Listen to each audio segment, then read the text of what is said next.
Drakkari Troll Lore with PlatinumWoW. Here we go. These are the Northrend trolls. In World of Warcraft, Wrath of the Lich King Classic, one of the enemies that sticks out from the rest are the Drakkari Trolls, located within the zone of Zuldrak. These frost trolls... There should have been a raid. I'm gonna say it, there should have been a big-ass fucking raid in this thing. What a missed opportunity. Have an extensive and tragic history that spans over thousands of years, and you'll be surprised how powerful they once were compared to how desperate and evil they have become. Ooh. So let me explain the lore. I'm PlatinumWoW, and here is my interpretation of the ancient history of the Drakkari Trolls, their rise to power, and their inevitable downfall, and how you, the players, helped cause it. 16,000 years ago. All of the troll tribes were once the strongest civilization in all of ancient Kalimdor. They united in a war against the old god minions called the Aekir. This battle was called the Aekir and Troll War. That makes sense. Very creative, huh? Anyway. Well, I mean, like, you know, do you guys know why the Vietnam War is called the Vietnam War? It's because it happened in Vietnam. You guys know why the Afghanistan War is called the Afghanistan War? That's because it happened in Afghanistan. So, you know, it makes sense, right? No, it makes sense. The Gurabashi, Amani, and Drakkari tribes united under the command of the Zandalari tribe and formed the Empire of Zul. Together, these trolls fought side by side and easily pushed back the old god threat.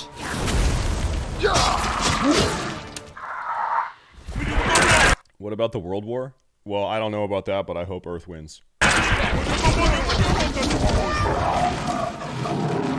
And although this battle was won and the Aekir were pushed out of Zandalar, the war was not over.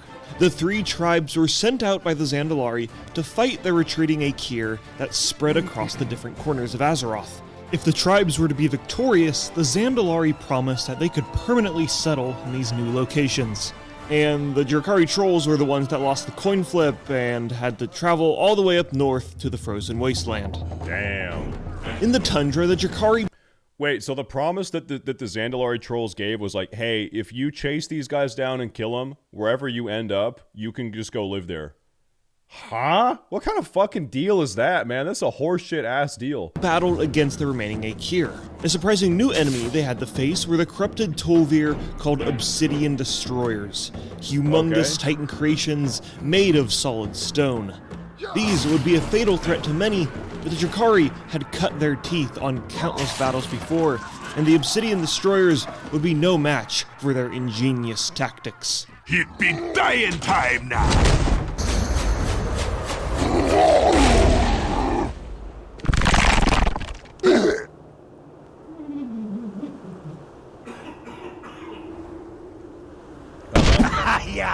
Okay, with the Aekir and the Obsidian Destroyers defeated, the Drakkari and all the other troll tribes flourished across Kalimdor. Over the next 15,000 years, the Frost Trolls built their kingdom of Zuldrak, and even pushed into the lands of Grizzly Hills to the south. Within their new sprawling kingdom, the Drakkari heavily worshipped a variety of different animal gods called the Loa, like all troll cultures. They worship a fucking chicken. They're worshiping a chicken. All across their empire, there were shrines dedicated to each one of these mythical beasts that would grant them powers when praised and given offerings. The Frost Trolls settled as a powerful force in Northrend for most of the continent's history, until... yeah, you know what. Uh-oh.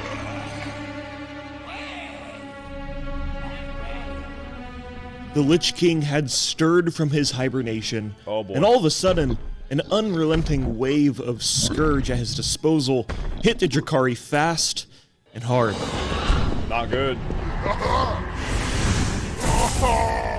Each troll death would only add another soldier to the Scourge's ranks.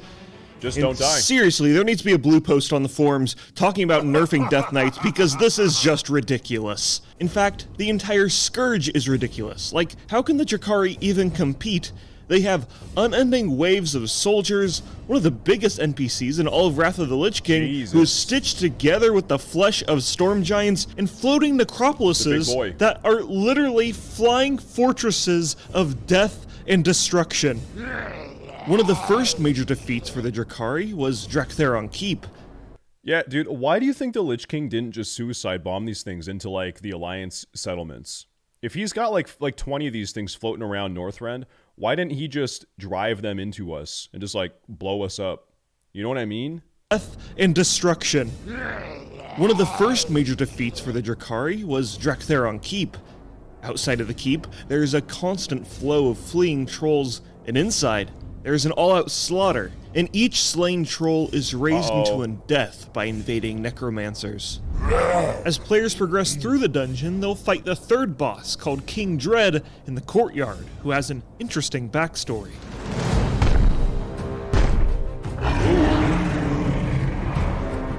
This hulking Devilosaur was found by a troll hunting party and seemed to be thriving off of the Scourge plague.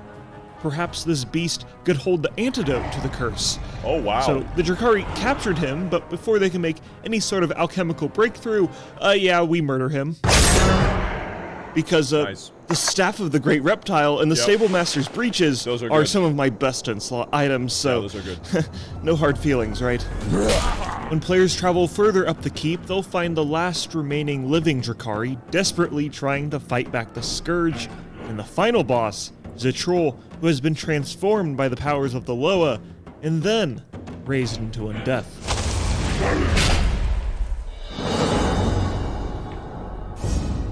I think it's safe to say, yeah, no, Drakkari Keep is a lost cause. But nearby the sacked keep is the Argent Stand. Now this is where the champions of the Argent Crusade are fighting the same enemies as... You know what's great about Wrath? You don't ever really have to do any of the reputation dailies. Like, because I'm thinking like Argent dailies are really, really unfun. I particularly remember the Argent dailies being really fucking annoying. But you don't even have to do them. You just put the tabard on and go spam dungeons. Boom, easy. You never even have to do them. The Drakkari. Easy clap. Although it's never explicitly stated, I'm sure if given the chance, the Argent Crusade probably would have helped the trolls.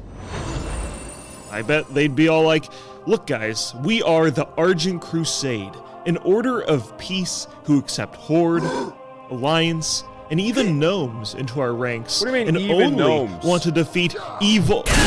By the light, that was so uncalled for. That is but the Drakkari trolls are just so prideful and so stubborn, they attack everyone and everything on sight without hesitation. I mean, I kinda would be too. Just think about it for a second. You are an empire of trolls who once defeated the biggest threats on Azeroth and created an entire civilization that thrived for thousands of years in the harshest conditions, only to be suddenly defeated by a bunch of brain-dead zombies that came out of nowhere. Yeah, trolls are stupid. Like, it's actually amazing that trolls had as much success as they have had, because trolls are, like, so stupid. In the lore, trolls are actually so stupid. But the Drakkari are so aggressive and so unhinged that they have even started attacking other trolls who they once called their allies. See? The Zandalari trolls have established a small little outpost called Zim Torga, which is constantly being assaulted by Drakkari. But let's be clear, the Zandalari are not here to help them. Oh no no no. They're doomed. They're just here to recover some Drakkari artifacts and preserve history, before the Frost Trolls destroy it all in their insane lust for power. You see, all across the zone of Zul'Drak, the shrines dedicated to the Loa gods have been... Married gamers are bis, single gamers do crazy shit, all these guys in the drama are single. 99% true, however, let me introduce you to this.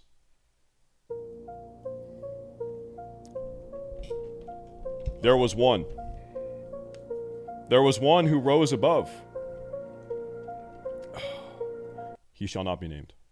Left in ruin, defiled by either the Scourge or the Drakkari, who have sapped their strength for their own selfish survival. The city of Gundrak is the heart of their betrayal against the gods they once worshipped. How do you have something this cool this big, this fucking badass, and you just do nothing with it? Huh? Once worshipped.